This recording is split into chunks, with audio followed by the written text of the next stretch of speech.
right away on the ground, I start by paying attention to like just mentally where he is.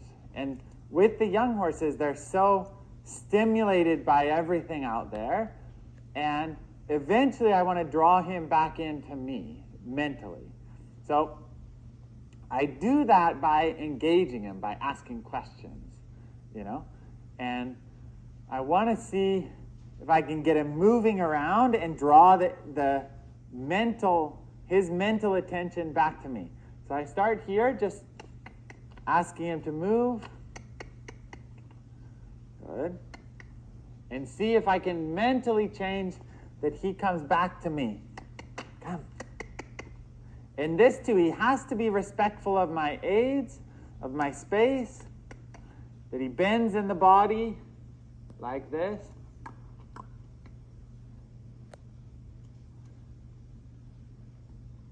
And I try, like I said earlier, try to generate the bend from the inside leg, the lead rope here, where my leg would be. Try to get him bending from this and less from my, I almost want him to trot there. Come. Good. Just that the inside hind leg steps over. There, like this. Then I can generate the bend from this yielding to this inside aid. And I'm really cautious with how my hand comes into contact with him, how I feel of him in the bridle. I want that to be really steady. Like, this is really important. If I'm just bouncing around, pulling on his face, it's inconsistent. And this is my connection. This is the super important piece of my connection. This is my driving aid. This is the connection. He needs to be able to move, but he's a little bit stuck. He's like, and he'll go a little bit sideways, but it's still stuck. I want to push him enough to the point that he falls over into the trot rhythm or relaxes enough that he swings away from me, instead of just yielding a little bit and then holding. Do you have a question? Do you want a circle, or is he yielding hindfoot? Or is he yielding ribcage? What? Yeah, so it's not really a circle in the sense that I want him reaching equal. Reaching equal meaning the hind legs are falling where the front legs are. I want him like yielding to my inside pressure. So that means sometimes the haunches are going to be stepping more sideways. Does that make sense?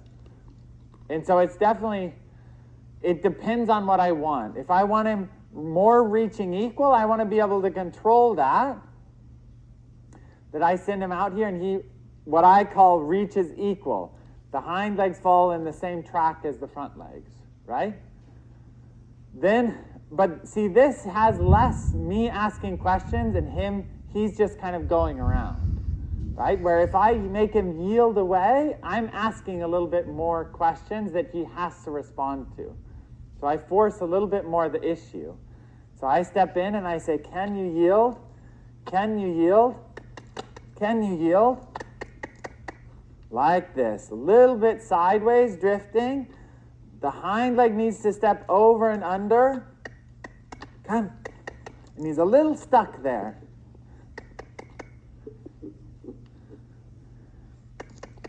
That's better. That's better. Cautious in the connection. That's it.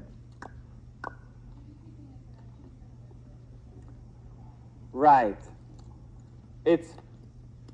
I engage in that connection kind of on my terms. So I connect with him and then yield the hind leg, and connect to them and yield the hind leg.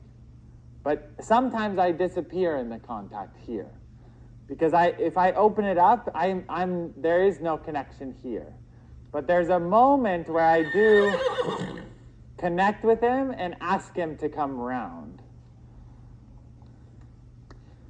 So here, there's my connection, and then I try to generate the roundness, the bend, the giving from my leg, from my right hand here. That's good. I can bend him. That's better there.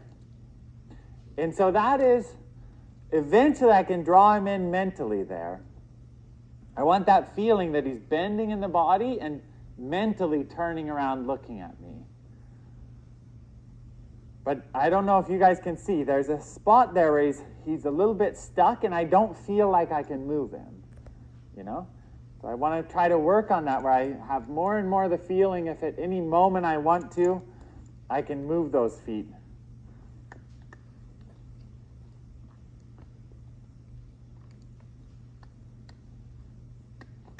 That's better. That's better.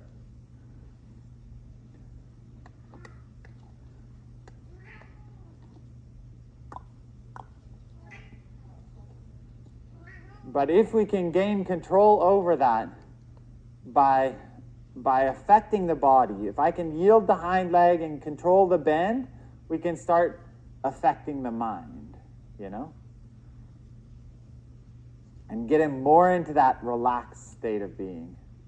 The other thing that the natural horsemanship people work on, a lot more than the dressage people, is like a little bit yielding backwards and turning the shoulders away.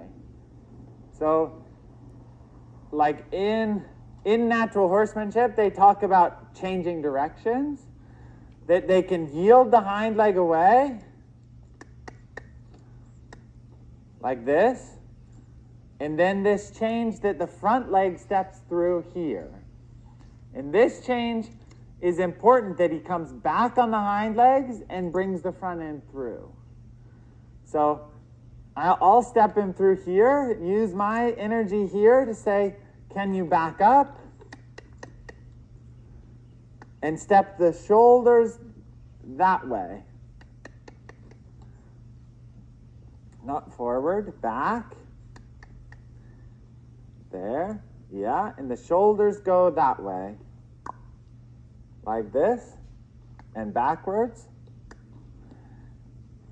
Like this, and backwards.